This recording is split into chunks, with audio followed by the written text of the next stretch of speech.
Primeira coisa é entender o que é conflito, né? O que é conflito emocional. Então, para entender a palavra conflito, imagine que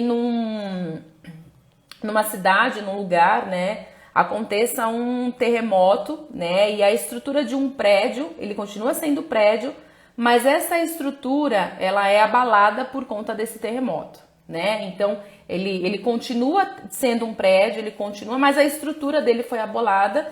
E em alguma coisa, se acontecer alguma coisa naquele intervalo, daquele momento, pode ser que desabe aquela estrutura, né? Quando a gente fala de conflito emocional no ambiente familiar, alguma coisa que acontece no ambiente na família, né? No ambiente onde você mora, com aquela família, se acontece uma situação que abala a tua estrutura emocional, né, que te impacta na sua estrutura emocional e que por consequência você consegue perceber comportamentos diferentes, ações diferentes que você começa a ter, postura diferente por conta daquela situação, você acaba tendo um conflito emocional que foi gerado por aquela situação no ambiente familiar. Então, por exemplo, vou pegar um exemplo dentro de uma família, né? O pai e a mãe se separam, né? E essa situação é como esse terremoto que eu falei para vocês no início, né?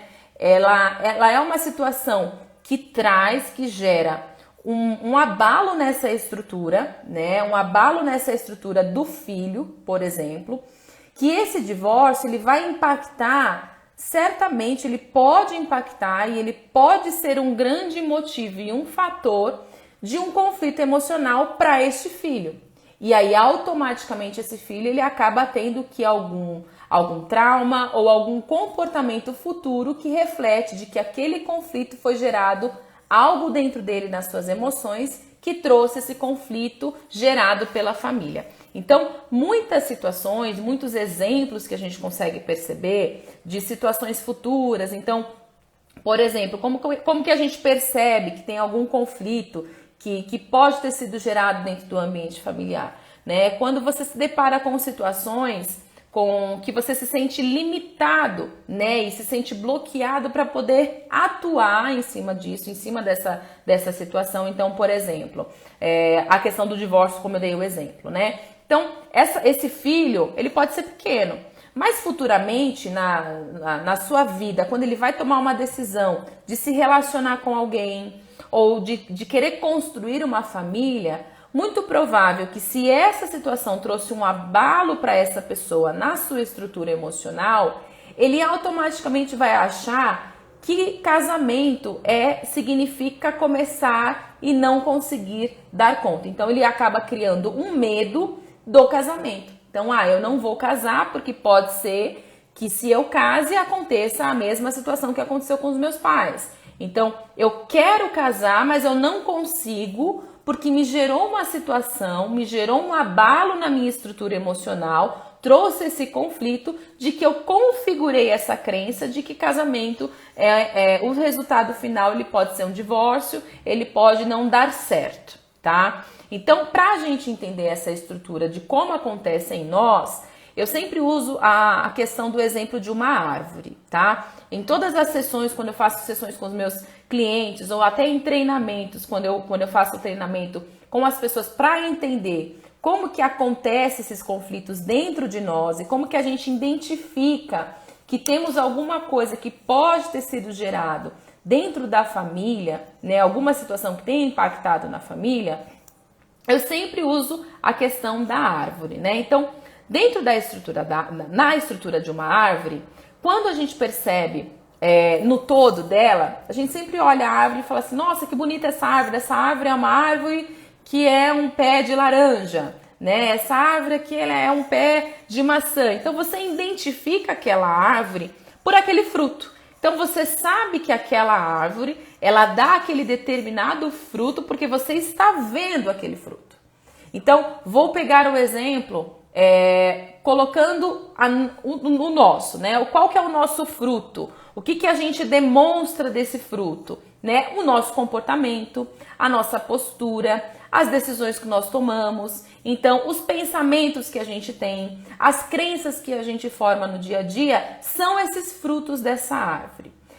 E são o que a gente consegue visualizar, a gente consegue perceber que a gente age assim. Então, por exemplo, se na minha árvore, na minha estrutura, eu gerei um medo do casamento, então o meu fruto é não querer casar. Então, dentro dessa estrutura da minha árvore, o meu fruto é não querer casar. Então, eu não vou querer casar. Mas por que eu não quero casar? Às vezes eu não sei por que eu não quero casar. Às vezes eu quero, mas eu tenho medo. Eu quero, mas eu não consigo me relacionar com alguém. Eu quero, mas eu não consigo ter confiança ou criar uma confiança nessa pessoa. Ou os relacionamentos eu começo, mas ao mesmo tempo eu não consigo dar continuidade, porque sempre tem uma situação que me traz uma decepção, não consigo confiar nas pessoas, enfim. Você acaba criando esse fruto. Só que isso você vê, você enxerga, você percebe. E aí muitas pessoas, quando em sessão ou em treinamento, acabam perguntando Maiara, mas quando eu faço, mas eu não sei o porquê que eu faço, é uma coisa inconsciente, é uma coisa que eu não percebo. Quando eu vejo, eu já estou fazendo. Quando eu vejo, eu já não estou querendo casar. Quando eu vejo, eu já não estou querendo me envolver com pessoas porque eu não dou prioridade. Mas ao mesmo tempo, eu sinto falta disso. Ao mesmo tempo, eu sinto a falta, né, dessa situação. Então, eu acabo que meu comportamento diz que não, mas ao mesmo tempo, internamente, eu me sinto mal por isso. E ao mesmo tempo, eu quero, né, me envolver, eu quero ter uma família, eu quero construir. Mas aquele abalo, vamos pensar naquele abalo que teve lá na estrutura da família. Pode ser que interfira. E aí, quando eu olho na estrutura dessa árvore, eu vejo o tronco dela.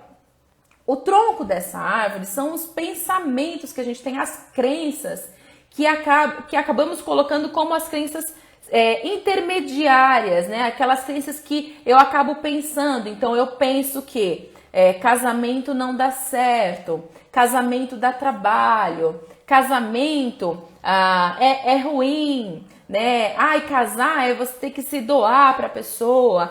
Casar é não ter a certeza de que vai dar certo ou não, é pro resto da vida. Então, eu começo a criar algumas crenças que estão entre o meu comportamento, que é o fruto, que é a folha, né, que tá lá em cima dessa árvore, e entre o tronco, né, ele tá entre a raiz e entre os frutos. Então, é o tronco.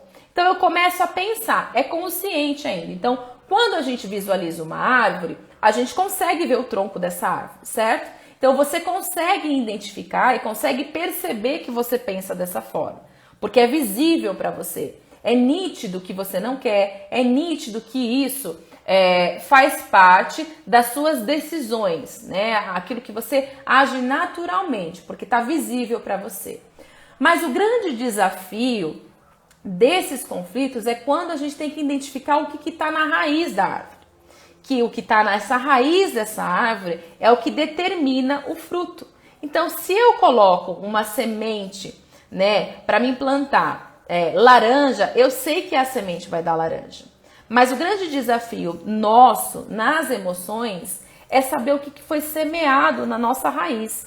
É saber o que foi plantado na raiz dessa árvore que determinou o comportamento final dela, que aquela maçã, né, seguindo nesse exemplo que eu tô dando do não querer casar, é que eu não quero casar. Então, eu automaticamente já sei, mas ao mesmo tempo eu quero mudar esse comportamento.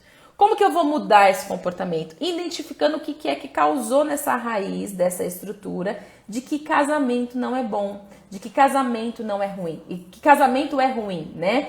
Então, criou-se essa semente dentro dessa raiz que nessa estrutura trouxe isso. Então, quando a gente vai analisar a raiz dessa árvore, muitas pessoas, muitos exemplos que eu tenho pego para falar em consultório, ou em treinamentos, ou em mentorias, né, com relação à família, muito provável a exposição que foi feita desse casamento, por exemplo, foi uma exposição dentro da família.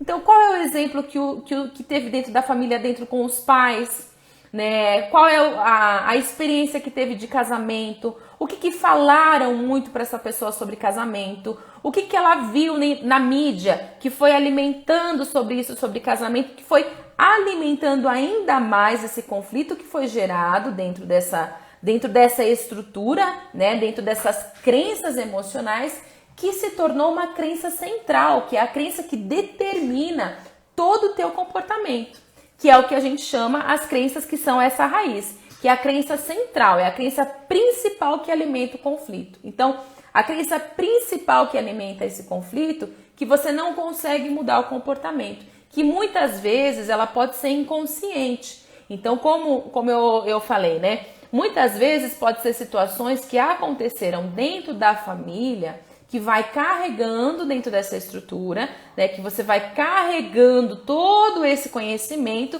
e quando você vê, você está agindo automaticamente, você está agindo de forma automática com relação àquela situação. Então, é automático que uma pessoa que foi exposta a questões totalmente negativas em relação ao casamento não queira casar, porque essa raiz ela foi alimentada sempre com crenças negativas com relação ao casamento, principalmente dentro da família. Então toda a experiência que ela teve dentro do ambiente que cerca e dentro daquilo que ela foi visualizando, essa árvore ela foi sendo alimentada nessa raiz para que ela tivesse uma estrutura final e que ela desse os frutos de que olha, casamento não é legal, então eu não quero casar, né? Mas ao mesmo tempo, ela quer. Então acaba que sendo um comportamento automático, tá? Então por isso que muitos conflitos podem ir surgindo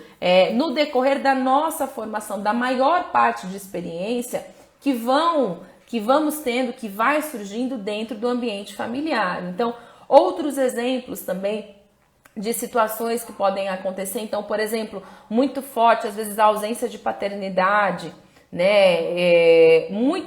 Já peguei situações dentro de consultório, vou dar um exemplo, né? Era muito forte a ausência da paternidade. Então, o que me surgia no consultório? Qual que era o fruto que essa árvore estava dando, né? Dentro do consultório. Olha, Mayara, eu preciso de ajuda porque eu não consigo me sentir seguro para tomar as decisões da minha vida. Então, tudo que eu vou tomar de decisão, eu não consigo, porque eu não sinto segurança, eu não tenho segurança de que a decisão que eu estou tomando para a minha vida faz sentido, é uma decisão correta, eu tenho medo de arriscar, eu tenho medo de tomar essa decisão. E aí, quando vai alimentando e quando vai percebendo por que essa pessoa age dessa forma, é porque não teve teve uma ausência dessa paternidade, esse pai que não foi presente, que não trouxe essa questão da segurança, não trouxe o sentimento de segurança dentro do lar, dentro da família, e que foi crescendo como uma ausência dessa segurança, dessa figura deste pai que não existe. Então, a todo momento, esse adulto ele vai crescendo buscando uma segurança para tudo que ele vai querendo fazer dentro da sua vida. Então, toda decisão que ele vai querendo tomar, ele busca uma segurança. Então, busca uma aprovação externa, busca uma aprovação com os amigos, busca uma aprovação com as pessoas que estão à volta. Então, é uma busca constante de uma segurança para que ele consiga conduzir. Então, o que acaba acontecendo? Eu acabo sendo uma pessoa insegura porque a todo momento eu busco essa segurança em outras questões que poderiam, né, eu estar tomando a decisão sozinho, mas eu não consigo. Então, ela traz esse impacto na sua estrutura. E aí, quando você percebe, acaba sendo que é automático. Eu me comporto de forma automática, né, na questão da insegurança. Por quê? Eu sempre espero esse comportamento desse pai que eu não tive em outras pessoas, em outras situações, né? Outro exemplo que é sempre comum surgir e que são conflitos que são gerados. Por que eu estou dando esse exemplo, né? Esses exemplos para que vocês entendam que muitos conflitos que são gerados na família, no ambiente familiar, nem sempre são conscientes. Nem sempre as pessoas percebem, né, que essa questão do abuso está acontecendo, que essa questão do conflito está acontecendo dentro da família, que está impactando no comportamento dessa pessoa em outras áreas da vida. Então, não é porque o conflito está na família, foi gerado na família, que vai refletir na família.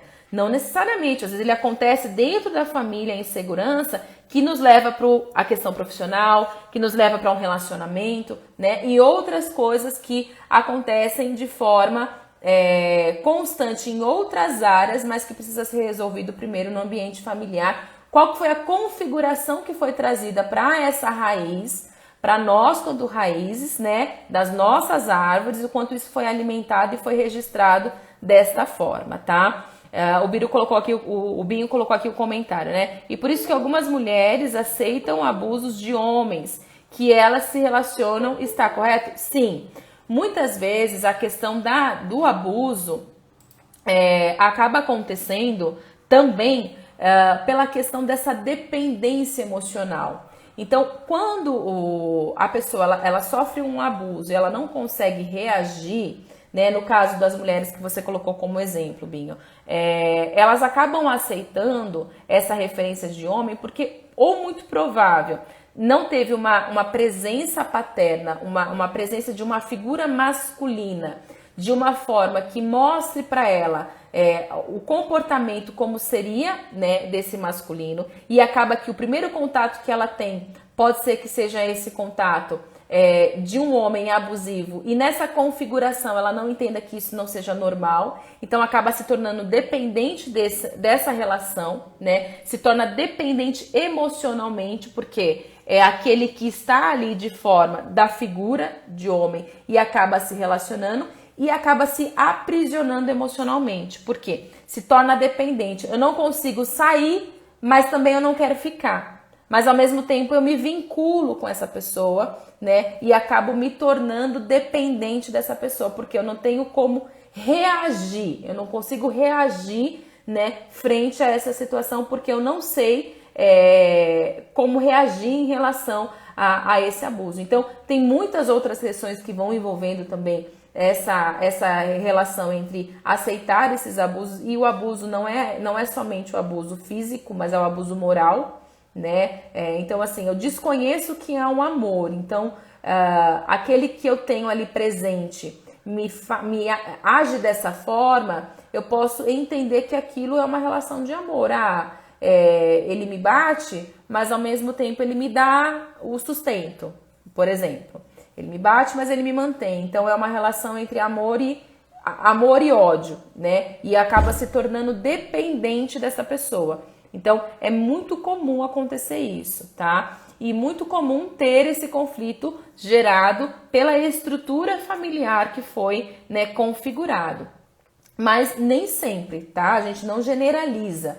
Até porque cada pessoa tem uma configuração, pode acontecer pessoas que têm famílias estruturadas e acabam entrando em relacionamentos abusivos e não conseguem sair, porque acaba se tornando essa dependência emocional, esse vínculo de que a expectativa de que o outro vai mudar, de que o outro não vai mais agir dessa forma, né? Então, pode acontecer também esses fatos. Então, a nossa estrutura emocional, desde quando pequenos, nós somos educados emocionalmente. De primeira instância, o primeiro lugar que a gente é educado é dentro da família, né? Então, o teu primeiro choro é na família, o primeiro sorriso, a primeira conquista de andar, a primeira conquista de tudo é dentro da família, né? Então, você começa a ter contato com o mundo externo pela família. Então, o primeiro contato social que nós temos é dentro da família. Então, imagina que o bebê, ele sai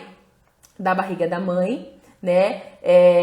E aí, quando ele sai, ele fala, peraí, o que está acontecendo? O que é isso aqui fora? Né? É estranho isso, aqui dentro era só eu e minha mãe.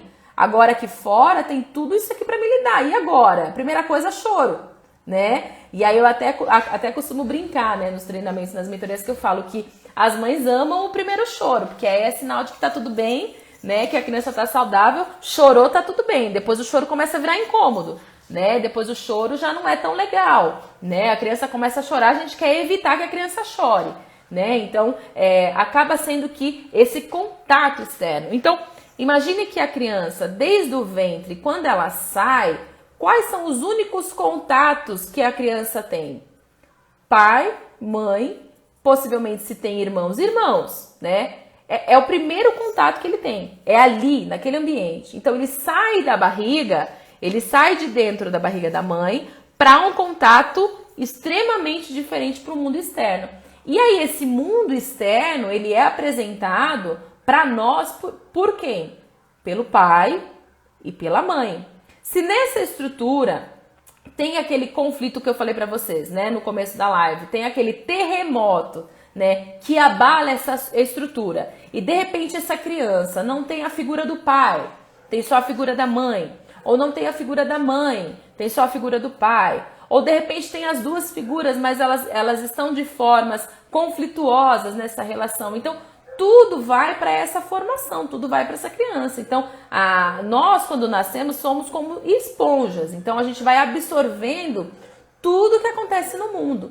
Então, os nossos sentidos principais é por onde a gente aprende. Então, você aprende pela visão, você aprende pela audição, você aprende pelo olfato, pelo paladar, pelo tato. Então, nós somos muito ativos na aprendizagem sensorial. Então, você quando criança, a gente absorve muitas coisas no ambiente. Então, o que registra na nossa memória, isso eu já falei em outros momentos, mas é importante registrar que a nossa memória, ela é registrada através de emoção. Então, se eu perguntar aqui na live para vocês, olha, lembrem de um dia mais feliz da vida de vocês. Tenho certeza que vocês vão lembrar desse dia. Lembra do dia mais triste da vida de vocês. Vocês também vão lembrar desse dia. O dia mais irritante, o dia que vocês mais passaram nervoso na vida de vocês. Lembra desse dia. Vocês também vão lembrar desse dia. Então, as memórias, elas são registradas por emoções, né? Pela emoção. Então, imagina que nesse ambiente familiar que foi gerado, quantas situações podem ter acontecido e quantos conflitos podem ter acontecido com relação a tudo isso, que gerou, às vezes, conflitos que são inconscientes.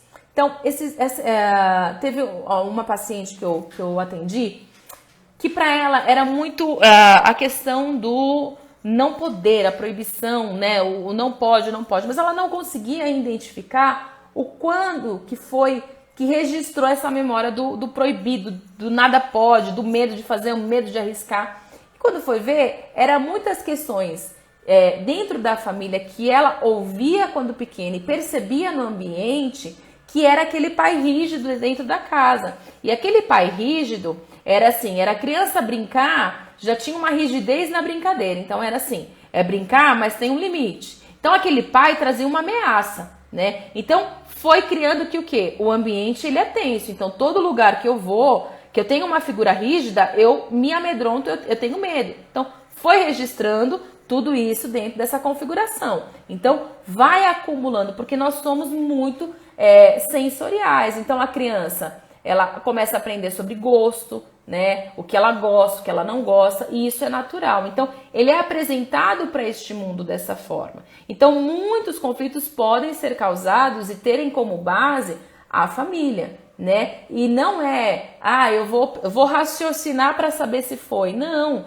muitas vezes você tem hoje um comportamento que você não entende o porquê, e quando vai ver, é um comportamento que seu pai tinha, que sua mãe tinha, ou que era automático seus irmãos, né? E acaba aqui acontecendo dessa forma. Tem uma pergunta aqui que o Will colocou, né?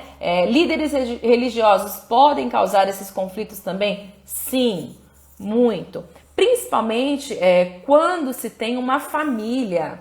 Se na família, essa família, a estrutura, ela é uma estrutura religiosa também, e esse pai, ele acaba colocando como uma verdade absoluta dentro da casa dele o que aquele líder religioso está trazendo. Então, assim, acaba trazendo para a educação dos filhos, por exemplo, o líder religioso, enfim, qualquer pessoa que seja, né, representando aquela religião, disse isso, então aqui em casa a gente vai determinar que não seja assim.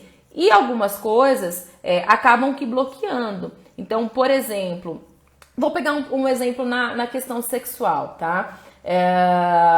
O líder religioso, ele te fala muito do o proibido do sexo, né? Então, o líder religioso, ele traz muito do o sexo não pode, o sexo tem que tomar cuidado antes do casamento. Vou pegar esse exemplo, né? E não pode, não pode, não pode. Então, eu trago para casa e esses pais, eles têm muito firme isso. Olha, se você fizer... você vai envergonhar a família, você vai trazer vergonha para a família, então você não pode fazer, não pode fazer. De repente, essa pessoa que a vida inteira foi ensinada que não pode fazer, ela casa. E aí, de repente, essa pessoa casa e ela pode fazer tudo. Só que ela foi configurada durante toda a sua vida que o quê? Que não pode, que vai passar vergonha, que não é legal. Quando chega no casamento, e agora? Do nada eu posso. Como que eu transformo essa crença de que é vergonha, é ruim, aprendi o tempo todo, para o casamento, dentro desse casamento de que agora pode, agora é tranquilo, agora você tem essa relação, então acaba aqui gerando uma dificuldade às vezes dentro do casamento, tá? Então não estou dizendo que é certo ou que é errado, mas eu estou dizendo que a forma como é estruturado, você é configurado de uma forma e de repente você tem que desconfigurar dessa forma. Então isso pode acontecer também. Líderes religiosos, às vezes mídia, o que a mídia fala, então, e que traz como verdade para essa família, como esses pais colocam como verdade dentro da família e dentro dessa casa, então acaba aqui configurando toda a estrutura e gerando, né, esses conflitos, né? Então, corre o risco de ir para extremos. Exatamente, corre sim. Por quê? Porque você acaba aqui... por exemplo, se essa pessoa ela cria uma rigidez, nesse exemplo que eu falei, né, de que o líder religioso determinou dentro dessa família e esse pai e essa mãe, né, acaba agindo conforme essa rigidez, né, conforme essa cobrança para os filhos, né? Então, assim, muito provável que, por exemplo, se esses pais eles falam que o sexo é vergonha, muito provável que não converse com os filhos sobre sexo, né? Que a filha ou o filho não tem uma comunicação muito transparente com esses pais. E aí, de repente, casa e precisa fazer, né? É algo que é natural. Qual que vai ser o conflito, principalmente? Né? O poder fazer. E aí, às vezes, quando chega no casamento, não conseguir fazer, ter medo de fazer, ter medo de sentir vergonha, né, ao extremo nessa relação. Por quê? Porque teve uma rigidez muito intensa de que não é a questão do poder ou não poder, mas é a questão da clareza e a explicação. Então, olha, não pode, mas você quer conversar sobre isso, filho? Então vamos conversar, vamos entender quais são as dúvidas, né? Porque aí acaba aqui gerando o conflito que busca fora, né, as informações, olha numa internet, olha em outro local, que quer buscar a informação, a curiosidade, né? Os filhos, a curiosidade que tem. E quantos de nós, dentro da família, em algum momento que existiu esse proibido demais dentro da família, que a gente não foi procurar fora e buscar a informação de fora, né? E quem garante que a informação de fora,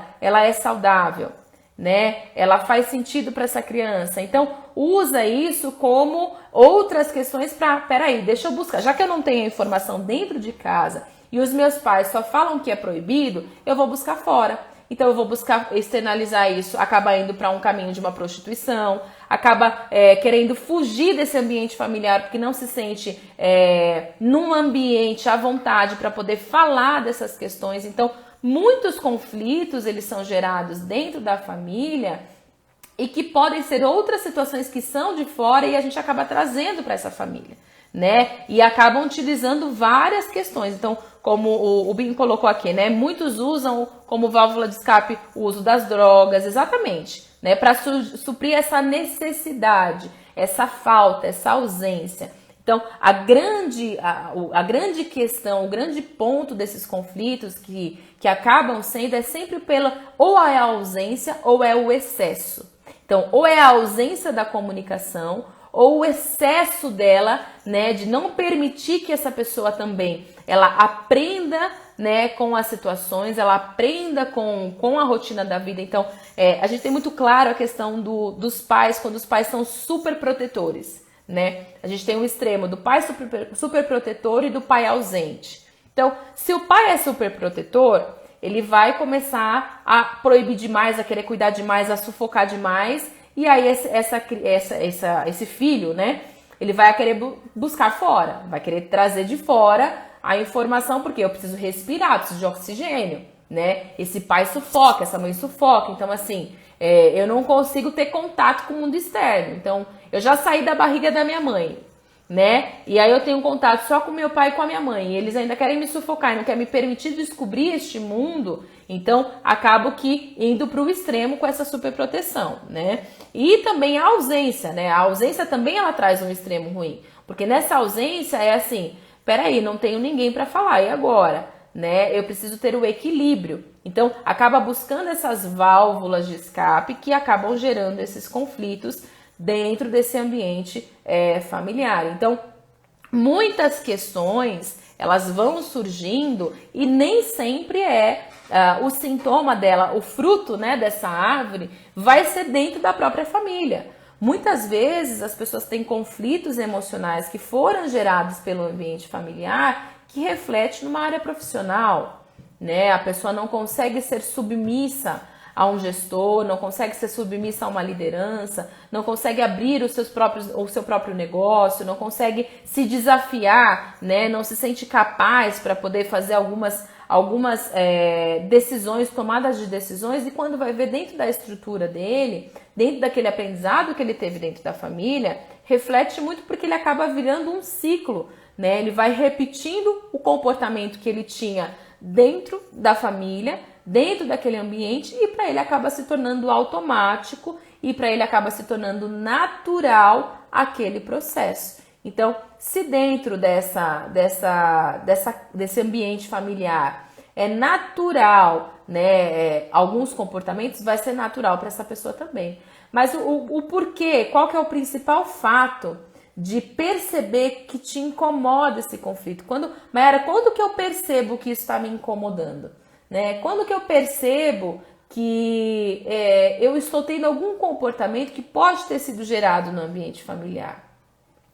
Você consegue perceber esse comportamento quando você começa a tomar muita decisão e você começa a perceber que, olha, isso aqui também começa a me lembrar situações, começa a me lembrar, por exemplo, a questão da escassez, né? Pessoas que têm essa dificuldade com a relação com a questão financeira, né? Muito provável que dentro do ambiente familiar foi muito falado ou pouco falado sobre dinheiro, sobre conta, sobre você não vai conseguir, a nossa família é assim. Então ele não consegue sair daquele sistema familiar para ele criar um sistema dele.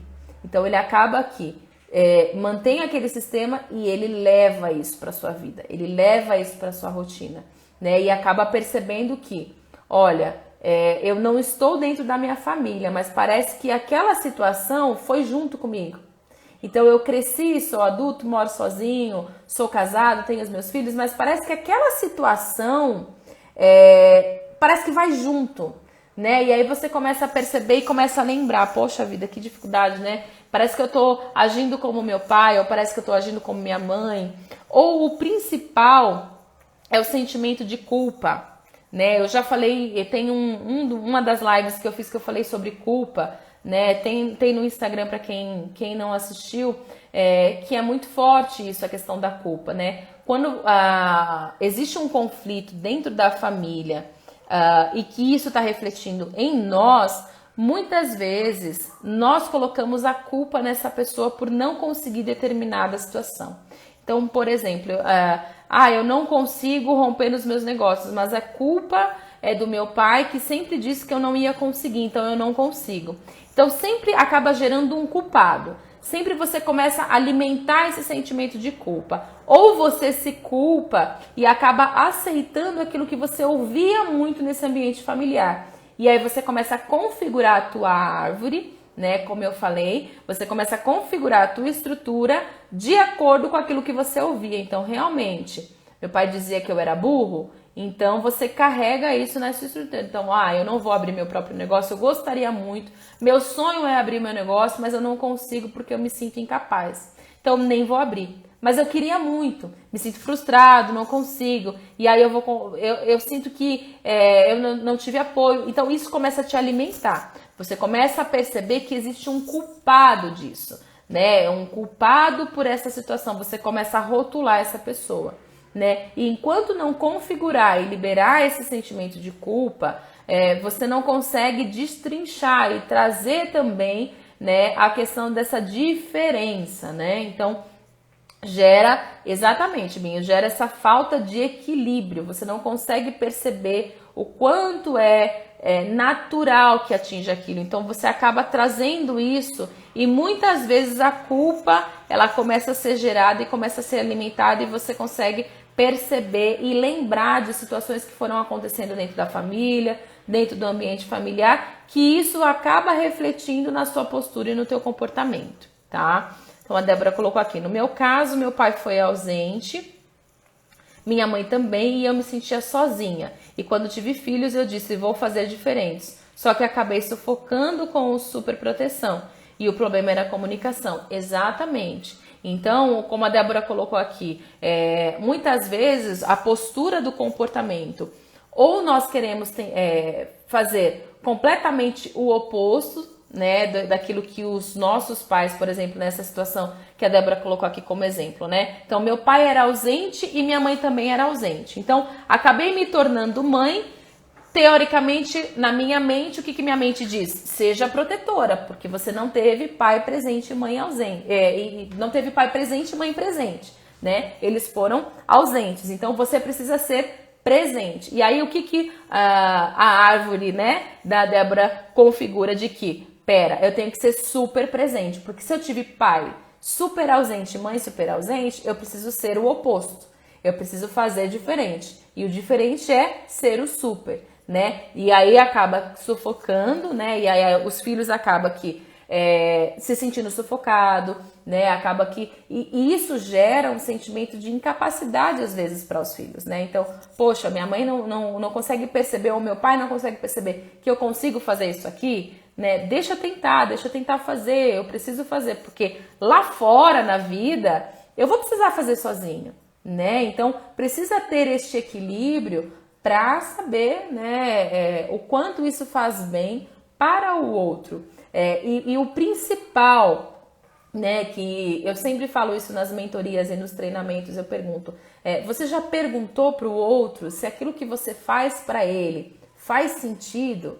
É o que ele gostaria que você fosse? É o que de fato ele entende que significa amor, que significa atenção, que significa pai presente, mãe presente, né? Que tem esse significado daquilo que você quer passar para a pessoa, né? Então, essa semana eu tive, em uma das sessões que eu estava tendo com uma das clientes, ela me perguntou assim, Mayara, o grande desafio é como que eu vou saber que eu não tô mais cobrando do meu esposo, enfim, que ele seja como meu pai, né?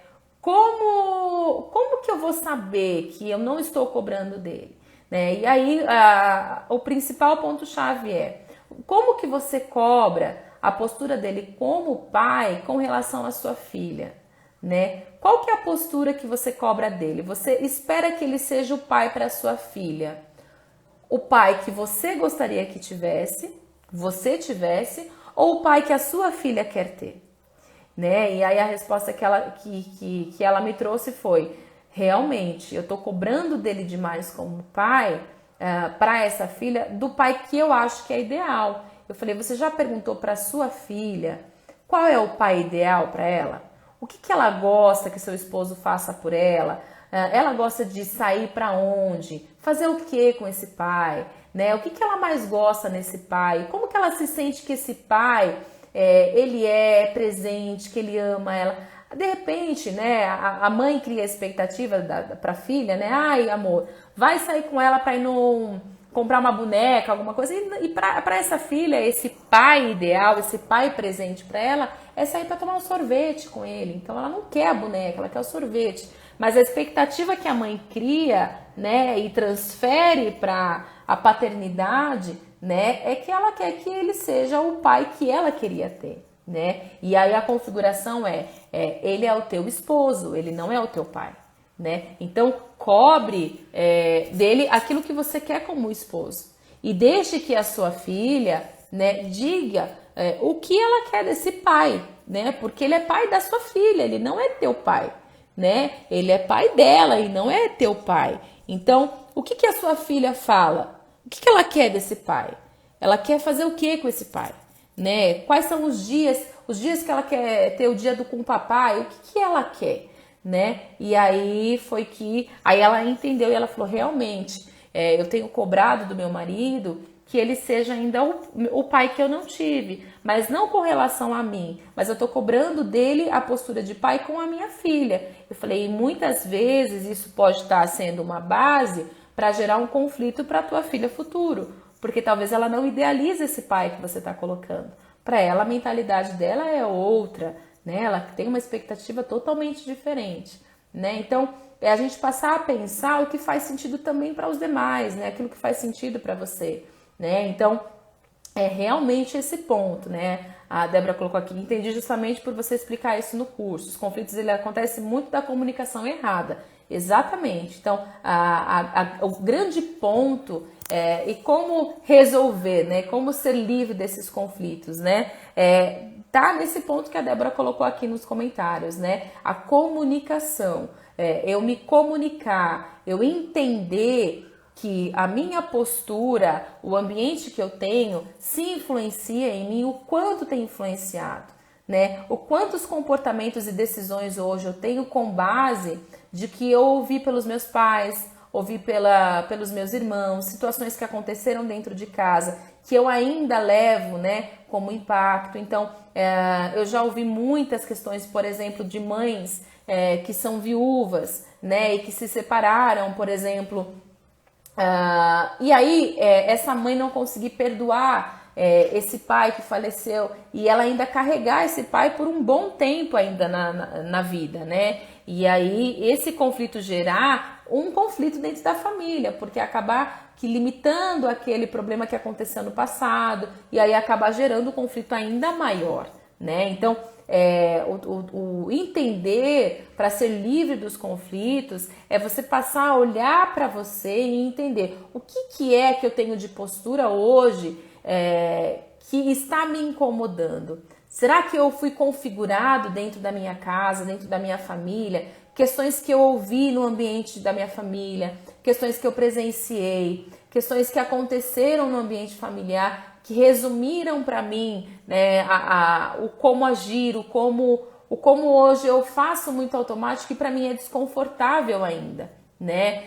Então, você acaba aqui tendo conhecimento de que muitas questões você foi ensinado desta forma, mas você não gostaria de agir dessa forma.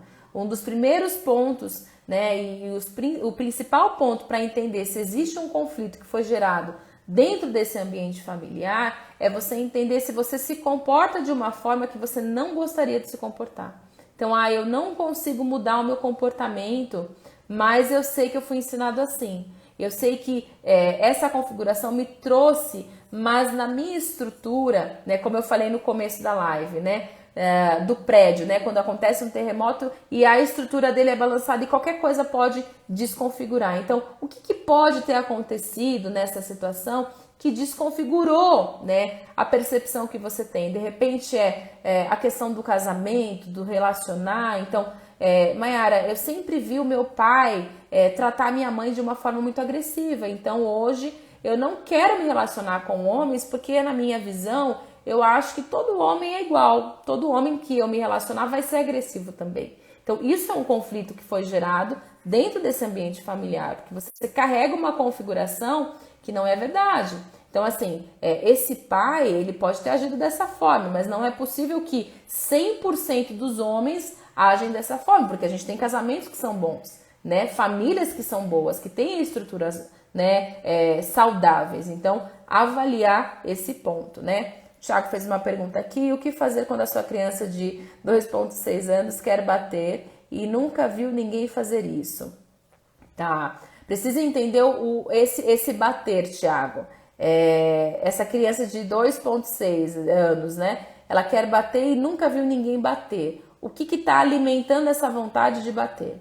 Não necessariamente é o que você viu, mas muitas vezes pode ser o que você sentiu, como eu falei no começo. O que você sentiu, o ambiente que foi gerado, o ambiente que foi criado, essa configuração que alimentou essa árvore, né? E que fez o sentido de que bater faz sentido, mesmo que eu nunca tenha visto, mas eu tenha sentido, eu tenha percebido, eu tenha presenciado algo, né, nessa configuração. Então, como eu falei no começo, muitas questões nós aprendemos dentro da família, principalmente quando criança, né, a nossa formação ela é muito dos sentidos quando nós somos pequenos, né, as crianças, do ambiente. Então, por exemplo, né, a criança, né, ela consegue identificar a voz do pai desde o ventre, né? Quantos pais, a mãe tá com a criança ali dentro do ventre, então ela já sente, né?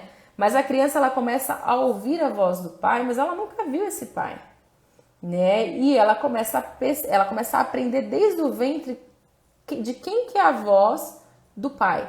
Então ela começa a identificar aquela voz, ela vai aprendendo desde o ventre. Não necessariamente ela viu. Então, nessa questão, nunca viu ninguém fazer, de alguma outra forma, né, essa informação chegou nessa configuração, né, nessa árvore, que fez sentido bater, mesmo não tendo visto. Então, é entender de como que foi configurado esse processo dentro dessa sua estrutura, né, emocional. Não sei se alguém tem mais alguma pergunta, se ficou claro as perguntas que eu respondi aqui para o pessoal que mandou. Se alguém quer mandar algum comentário, alguma pergunta aqui, a gente já está chegando no final da nossa live. Se alguém tem alguma pergunta, algum comentário para fazer, se fez sentido para você, se ficou claro essa percepção da árvore, né? O Félix colocou aqui, quando a criança é pequena, bate na mãe ou no pai. É melhor conversar ou dar umas palmadas. Se ficar só na conversa, ela pode achar que os pais são submissos a ela? Não necessariamente, tá? O que precisa é entender o porquê que essa criança tem essa liberdade de bater no pai e na mãe, tá? Aonde que ela viu que é natural bater. Então, por exemplo, se eu ensino para essa criança que bater não pode batendo, como que a criança ela vai entender que não pode bater se eu estou batendo nela para corrigir? Então, sabe aquela questão de não grita comigo e a mãe tá gritando para corrigir? E aí a criança fala, mãe, mas peraí, é para gritar ou não é para gritar? E aí acaba que a resposta, né, às vezes do pai e da mãe eu posso porque eu sou mãe, ou porque eu sou seu pai, ou porque isso. Então, entender muitas vezes a conversa, ela às vezes faz muito mais sentido numa correção do que a ação. Porque a ação você pode estar reforçando o oposto daquilo que você quer corrigir.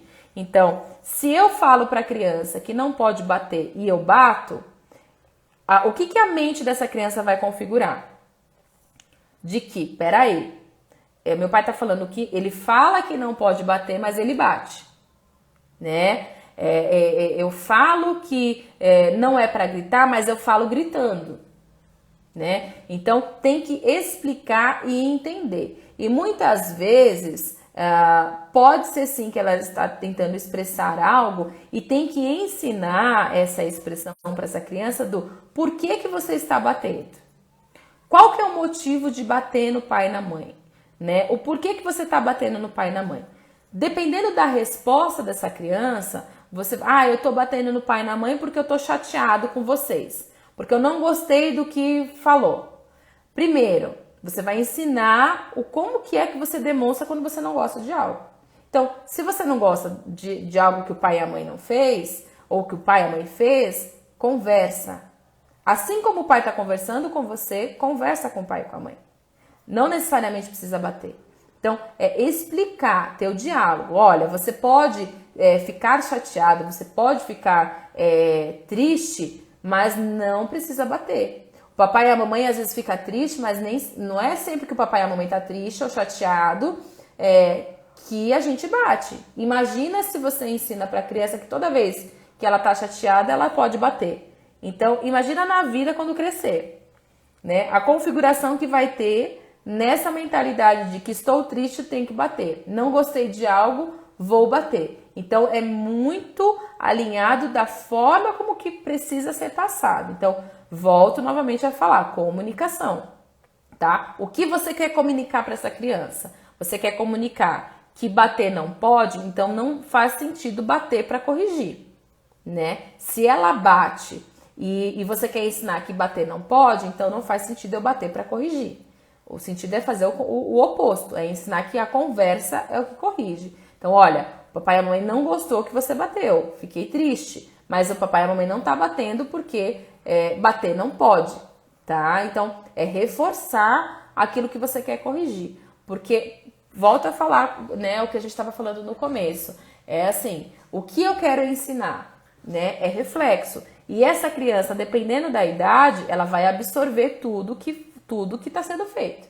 Então, o que você fala, o que você faz, o que você demonstra, o que ela vê. Então, se ela absorve tudo, nessa correção ela vai absorver tudo. Ela vai absorver que você falou que não pode bater, mas que você bateu, né? Que você falou que não é para gritar, mas você gritou, né? E aí vem aquelas pérolas das crianças perguntando: ah, mas você fez isso, né? Que aí pega o pai e a mãe de saia justa, né?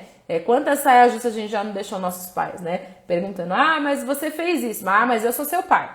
Eu sou sua mãe. E aí não tem argumento, porque não faz sentido, né? Não tenho sentido nessa correção, tá? Não sei se respondi a tua pergunta, Félix. E também outras pessoas que estão perguntando aqui. Alguém tem mais pergunta, pessoal?